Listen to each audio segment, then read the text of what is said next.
Ilang linggo matapos sa makasaysayang UAAP Season 88 Finals clash kontra Lasal, formal nang nagpaalam si Harold Alarcon sa kanyang collegiate basketball career at nagpasalamat sa buong UP community na naging bahagi ng kanyang 5 taong paglalakbay sa koponan. Ang ibang detalye alamin sa pag-abante ni Jonas Lavarias. Matapos ang 5 matagumpay na taon sa University of the Philippines, opisyal nang nagpaalam si Harold Alarcon sa kanyang collegiate basketball career.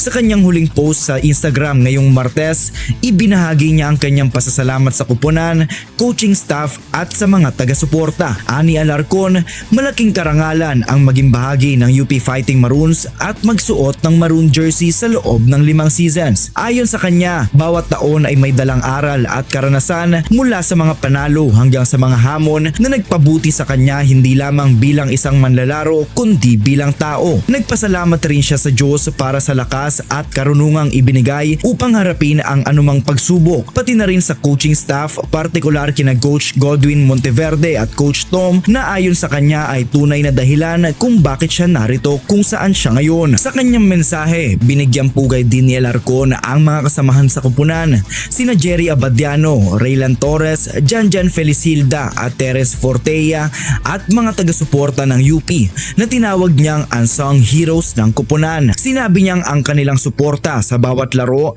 sa panalo man o talo ay hindi niya makakalimutan.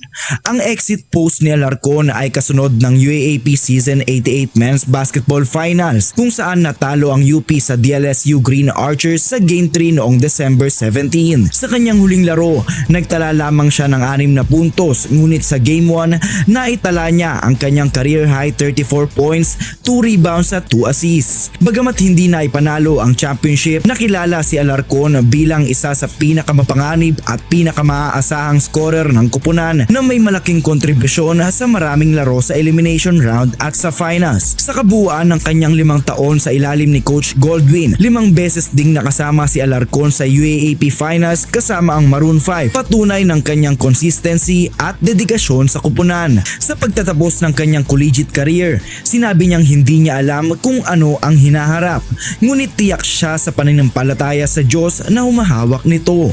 Ako, si Jonas Lavarias, Abante Sports, now na.